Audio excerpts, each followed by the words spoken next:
Bismillahirrahmanirrahim.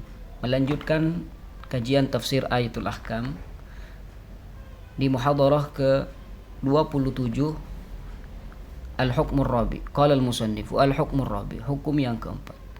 Manil mukhatabu fil ayatil karimati wa in khiftum shiqaqa bainihima. Siapa orang yang dikhitab oleh Allah Subhanahu wa taala dalam firman-Nya wa in khiftum shiqaqa bainihima. Jadi kata Allah Subhanahu wa taala, apabila kalian wa in khiftum, apabila kalian khawatir syiqaqa bainihima, terjadinya perselisihan antara kedua pasangan suami dan istri. Nah, di sini ketika Allah Subhanahu wa taala mengatakan kalian, apabila kalian khawatir. Nah, siapa yang maksud dengan kalian di sini? Al-khitabu fil ayati sabiqah lil azwaj liqaulihi ta'ala wahjuruhunna fil madaji'. Tentunya khitab sebelumnya di ayat sebelum ayat ini Allah Subhanahu wa taala berfirman wahjuruhunna fil madaji'. Apabila istri dari kalian itu ada yang tidak taat pada kalian, maka hendaklah kalian semua itu meninggalkan mereka dari tempat tidurnya. Wahjuruhunna, dan kalian meninggalkan mereka. Siapa yang maksud kalian? Ya tentunya itu untuk azwaj, para suami yang mempunyai istri yang tidak taat pada mereka. Wa hadza min haqqiz zauj, dan ini tentunya merupakan hak bagi seorang suami. Wal khitabu huna lil hukam, adapun khitab di sini wa in khiftum dalam firman Allah, apabila kalian khawatir, kalian, siapa yang maksud kalian di sini? Ini kata beliau lil hukam, bagi para hakim.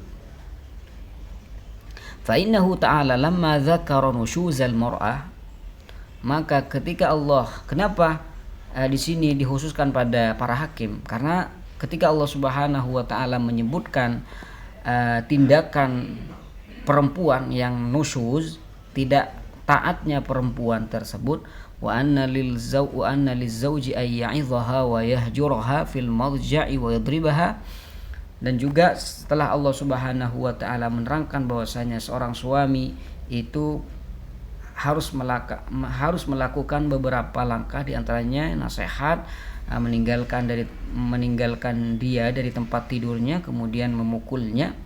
Maka di sini Allah Subhanahu wa taala menerangkan, bayyana ta'ala annahu idza lam yabqa ba'da ad-darbi illa al-muhakamah ila man yansifu al-mazlum min adh-dhalimi wa yatawajjahu hukmuhu alaihima wa huwa sultan.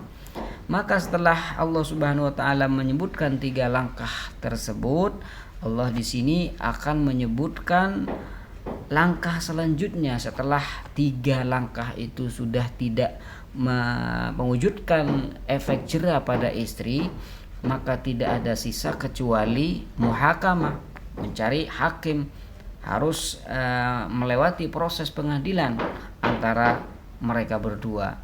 Nah, itu dipasrahkan pada siapa? Ila mayyan sifu, pada orang yang dapat mengadili dan bisa mengetahui mana yang mazlum minaz zalim, mana yang zalim, mana orang yang dizalimi. Wa yatawajjahu hukmuhu alaihima, dan siapa orang yang bisa keputusannya ini akan mengarah pada mereka, tentunya wahwa sultan, itulah adalah pemimpin atau hakim, alladzi biyadihi saltatul hukmi wat tanfidz, di mana kekuasaan hukum dan kekuasaan pelaksanaan itu ada di tangannya, yaitu hakim.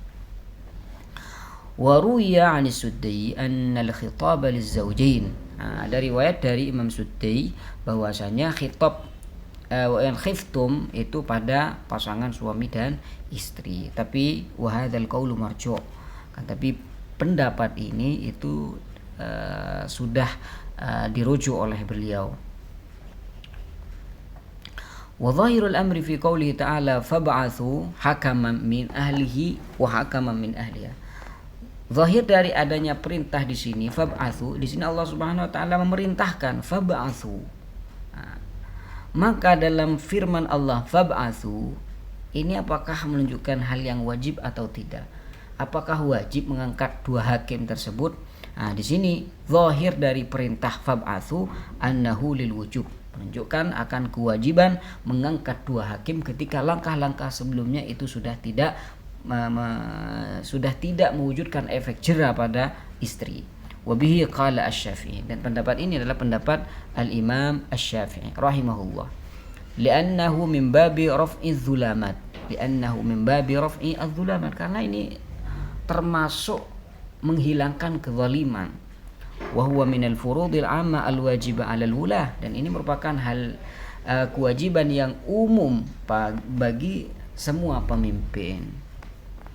Sehingga seorang pemimpin itu harus datang atau mengutus hakim agar bisa menyelesaikan perselisihan antara pasangan suami dan istri.